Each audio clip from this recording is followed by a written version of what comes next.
If the perceived value is greater than the cost, like if there's an enormous amount of really good information that I want and I value it because it's going to change my life, like the condition of the home prior to buying it, if that information is much greater than the cost, then it's going to be a good decision for your home buying. If it's kind of close, then there's something wrong with your business, your message, your brand, your marketing strategy. But if it's overwhelmingly valuable, and it costs them very little, then it's going to be a good decision for them. They will be willing to hand out cash. A good example is a rental car. The car that I choose, I'm assuming that the bigger car has more room, has better air conditioning, it's cleaner, it's more comfortable, it's safer, carry more stuff in it, the seats are more comfortable, kind of like the look of it, four-wheel drive. That's my perceived value. So I will rent that more expensive car because of the perceived value that I'm getting from that bigger car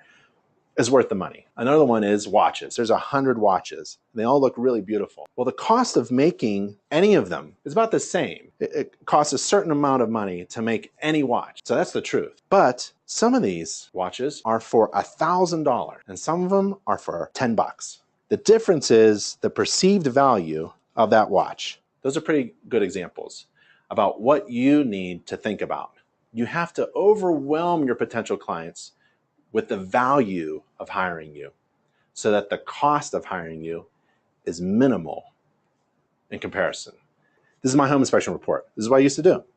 I put it in a binder. I put my home inspection report in a binder. I printed it on site in the kitchen. So this costed printing $1, home maintenance book. This is $2.70. So that's what, $1, and $3. That's $5. There's some other things like rack cards. The perceived value of this is greater than the cost. It's greater than $5. This is amazing. There's an amazing amount of information in here. I'm not going to pay for it because I'm going to raise my inspection fee by $5, maybe $6, and have my client buy their own stuff and a cup of coffee for me.